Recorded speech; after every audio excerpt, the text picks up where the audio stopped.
A stone, a leaf, an unfound door, of a stone, a leaf, a door. And of all the forgotten faces. Naked and alone we came into exile. In her dark womb we did not know our mother's face, from the prison of her flesh have we come into the unspeakable and incommunicable prison of this earth. Which of us has known his brother? Which of us has looked into his father's heart? Which of us has not remained forever prison-pent? Which of us is not forever a stranger and alone? O waste of loss, in the hot mazes, lost, among bright stars on this most weary and bright cinder, lost. Remembering speechlessly we seek the great forgotten language, the lost lane and into heaven, a stone, a leaf, an unfound door. Where? When? O lost, and by the wind grieved, ghost, come back again. 1. A destiny that leads the English to the Dutch is strange enough, but one that leads from Epsom into Pennsylvania, and thence into the hills that shutting Altamont over the proud choral cry of the cock, and the soft stone smile of an angel, is touched by that dark miracle of chance which makes new magic in a dusty world. Each of us is all the sums he has not counted. Subtract us into nakedness and night again, and you shall see beginning creek 4,000 years ago the love that ended yesterday in Texas. The seed of our destruction will blossom in the desert, the alexin of our cure grows by a mountain rock, and our lives are haunted by a Georgia slattern, because a London cut purse went unhung. Each moment is the fruit of 40,000 years. The minute-winning days, like flies, buzz home to death, and every moment is a window on all time. This is a moment. An Englishman named Gilbert Gaunt, which he later changed to Gant, a concession probably to Yankee phonetics, having come to Baltimore from Bristol in 1837 on a sailing vessel, soon let the profits of a public house which he had purchased roll down his improvident gullet. He wandered westward into Pennsylvania, eking out a dangerous living by matching fighting cocks against the champions of country barnyards, and often escaping after a night spent in a village jail, with his champion dead on the field of battle, without the clink of a coin in his pocket, and sometimes with the print of a farmer's big knuckles on his reckless face. But he always escaped, and coming at length among the Dutch at harvest time he was so touched by the plenty of their land that he cast out his anchors there. Within a year he married a rugged young widow with a tidy farm who like all the other Dutch had been charmed by his air of travel, and his grandiose speech, particularly when he did Hamlet in the manner of the great Edmund Kean. Everyone said he should have been an actor. The Englishman begot children, a daughter and 4 sons, lived easily and carelessly, and bore patiently the weight of his wife's harsh but honest tongue. The years passed, his bright somewhat staring eyes grew dull and bagged, the tall Englishman walked with a gouty shuffle. One morning when she came to nag him out of sleep she found him dead of an apoplexy. He left 5 children, a mortgage, and in his strange dark eyes which now stared bright and open something that had not died, a passionate and obscure hunger for voyages. So, with this legacy, we leave this Englishman and are concerned hereafter with the heir to whom he bequeathed it, his second son, a boy named Oliver. How this boy stood by the roadside near his mother's farm, and saw the dusty rebels march past on their way to Gettysburg, how his cold eyes darkened when he heard the great name of Virginia, and how the year the war had ended, when he was still 15, he had walked along a street in Baltimore, and seen within a little shop smooth granite slabs of death, carved lambs and cherubim, and an angel poised upon cold phthisic feet, with a smile of soft stone idiocy. This is a longer tale. But I know that his cold and shallow eyes had darkened with the obscure and passionate hunger that had lived in a dead man's eyes, and that had led from Fenchurch Street past Philadelphia. As the boy looked at the big angel with the carved stipe of Philistocke, a cold and nameless excitement possessed him. The long fingers of his big hands closed.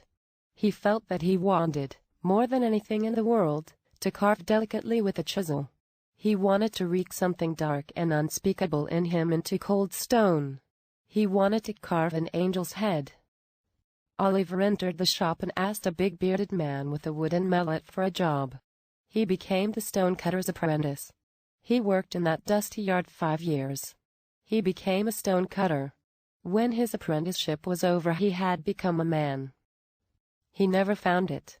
He never learned to carve an angel's head. The dove, the lamb, the smooth-joined marble hands of death, and letters fair and fine but not the angel. And of all the years of waste and loss, the riotous years in Baltimore, of work and savage drunkenness, and the theater of Booth and Salvini, which had a disastrous effect upon the stone-cutter, who memorized each accent of the noble Rand, and strode muttering through the streets, with rapid gestures of the enormous talking hands. These are blind steps and whippings of our exile, the painting of our hunger as, remembering speechlessly, we seek the great forgotten language, the lost lane and into heaven, a stone, a leaf, a door. Where? When? He never found it, and he reeled down across the continent into the Reconstruction South, a strange wild form of 6 feet 4 with cold uneasy eyes, a great blade of nose, and a rolling tide of rhetoric, a preposterous and comic invective, as formalized as classical epithet, which he used seriously, but with a faint uneasy grin around the corners of his thin wailing mouth. He set up business in Sydney, the little capital city of one of the middle southern states, lived soberly and industriously under the attentive eye of a folk still raw with defeat and hostility, and finally, his good name founded and admission won, he married a gaunt tubercular spinstress, 10 years his elder, but with a nest egg and an unshakable will to matrimony.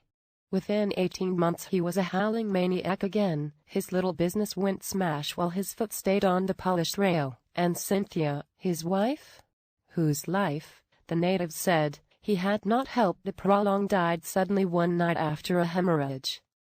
So, all was gone again. Cynthia, the shop, the hard-bought praise of soberness, the angels had he walked through the streets at dark, yelling his pentameter cursed rebel ways, and all their indolence, but sick with fear and loss and penitence, he wilted under the town's reproving stare, becoming convinced, as the flesh wasted on his own gaunt frame, that Cynthia's scourge was doing vengeance now on him. He was only past 30, but he looked much older. His face was yellow and sunken, the waxen blade of his nose looked like a beak.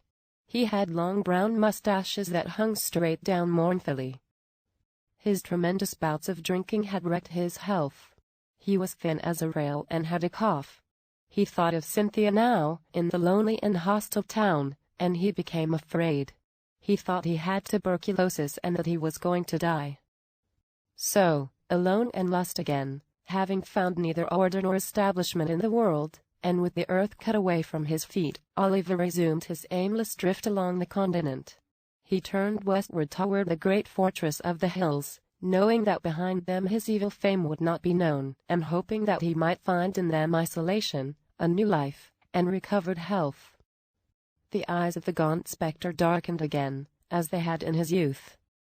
All day, under a wet gray sky of October, Oliver rode westward across the mighty state. As he stared mournfully out the window at the great raw land so sparsely tilled by the feudal and occasional little farms, which seemed to have made only little grubbing patches in the wilderness, his heart went cold and leaden in him. He thought of the great barns of Pennsylvania, the ripe bending of golden grain, the plenty, the order, the clean thrift of the people.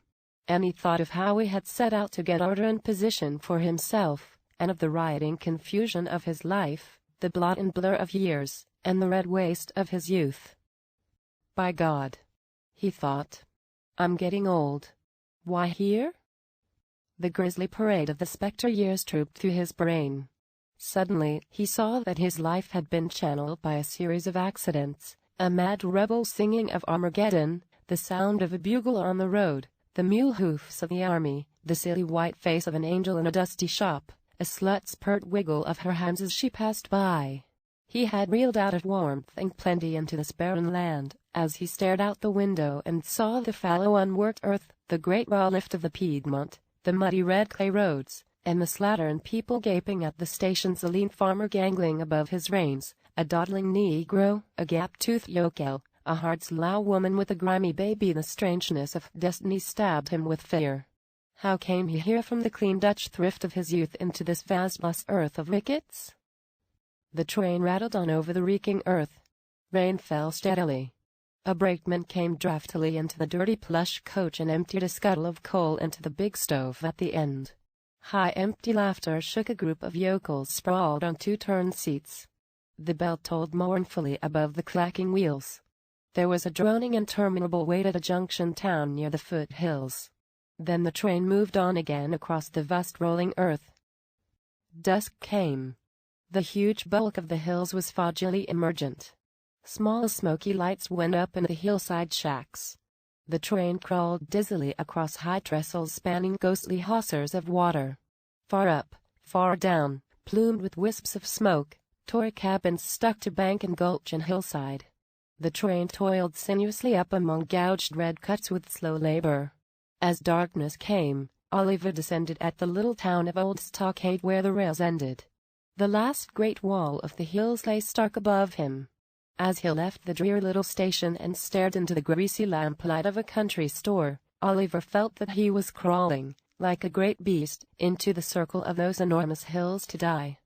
The next morning he resumed his journey by coach. His destination was the little town of Altamont, 24 miles away beyond the rim of the great outer wall of the hills. As the horses strained slowly up the mountain road, Oliver's spirit lifted a little.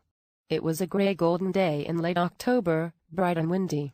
There was a sharp bite and sparkle in the mountain air. The range soared above him, close, immense, clean, and barren. The trees rose gaunt and stark, they were almost leafless. The sky was full of windy white rags of cloud. A thick blade of mist washed slowly around the rampart of a mountain. Below him a mountain stream foamed down its rocky bed, and he could see little dots of men laying the track that would coil across the hill toward Altamont. Then the sweating team lipped the gulch of the mountain, and, among soaring and lordly ranges that melted away in purple mist, they began the slow descent toward the high plateau on which the town of Altamont was built. In the haunting eternity of these mountains, rimmed in their enormous cup, he found sprawled out on its 100 hills and hollows a town of 4,000 people. There were new lands. His heart lifted.